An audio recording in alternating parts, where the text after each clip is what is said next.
Our normal target setup for the long range stuff, for the extreme long range stuff. And in difference, or I should say in different, what I see from most people shooting at extreme long range is, well, quite a bit. Over here on the log we've got what we use for our closer range stuff. This is for the, we really shoot these up to the sort of around the 1500 yards. That's a 12-inch plate.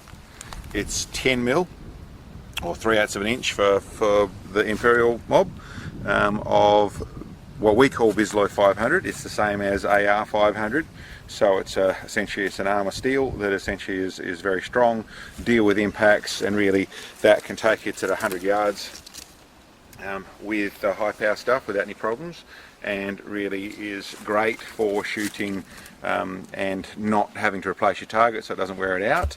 Obviously it's a little bit small. Once you get out to 2,000 yards you're starting to get a little bit small in the way of the target to hit to, but there's another feature that we're looking at.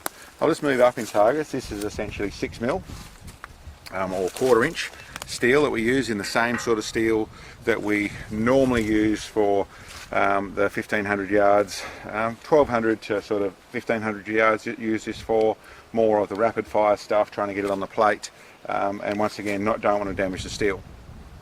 All this stuff is great, and you can obviously use these sorts of things out to the 3000 yards if you want to shoot there. The negative, I would say, and what we actually do different to that, is we use over here, you'll see, if you come and have a close look at this, this is a reused target. See, this is just 1/8 of an inch steel, so a 3 mil plate, and it's just mild steel, this plate. And there's a couple of reasons for that. One is, out of the extreme long range, your bullet's gone subsonic.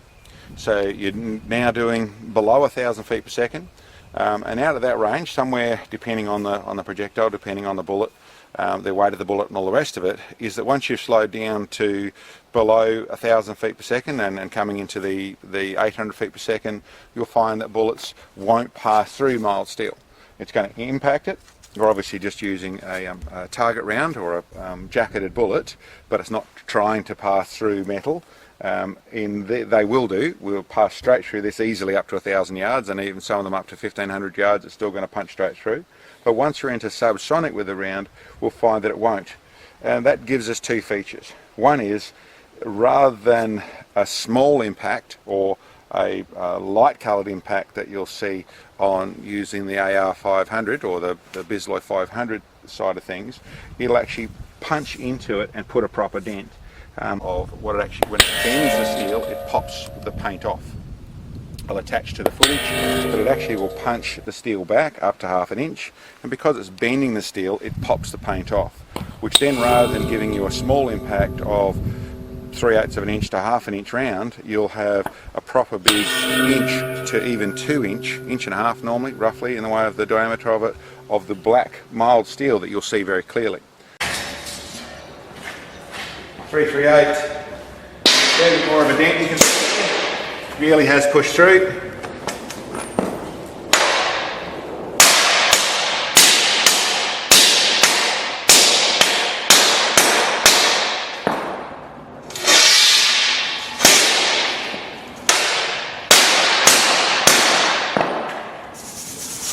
But the other feature that a lot of people may not realise is that what you're used to looking at with an impact in a supersonic round, so shooting to 1,000 yards or 1,200 yards with a 300 Win Mag sort of thing, is you see the bullet splash, and that's what you actually are seeing. You'll see the ground go dusty around it where the bullet splashed.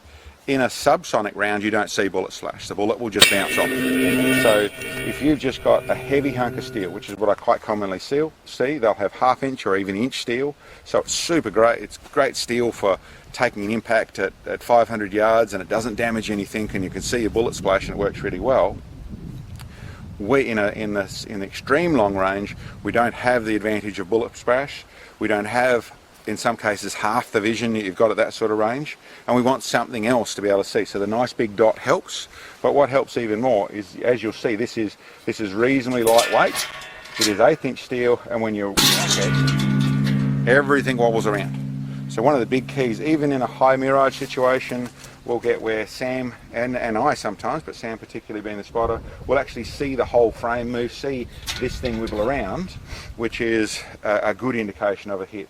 Obviously you can hit your steel frame, which can cause a little bit of the same, but with you do the combination of the bend of the steel, and you know, out at, as you've probably seen in our videos, out at 2 miles, we'll still get a nice bend in the steel. And obviously it's in relevance to what you're shooting, but this works really well. This is the target that we used for a 223 right out to 1800 yards, but also works nicely for a 223 at 1200 yards where you'll see it properly. Whereas you'll start to struggle to see a 223 hit on a hard steel. There's very little way of bullet splash, it's slowed down enough, it makes it a lot harder to see.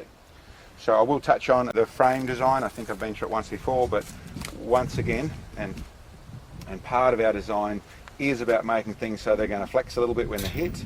We also want it to be reusable, and the last factor is a lot of the stuff we want to be able to cart our stuff out there. So there's places where we will walk 300 yards, 400 yards, 500 yards out to our target, walk there and back.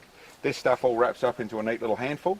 These are nice and easy to carry. I actually laser cut my targets out, so I've got a carry handle. That's just a simple thing. If you're getting steel cut up, it's pretty cheap to get done and get it cut with a handle. I use pretty lightweight chains. Yes, if you shoot and you hit them in the way of you're going to break chains and things, it's not something we really find as a major problem.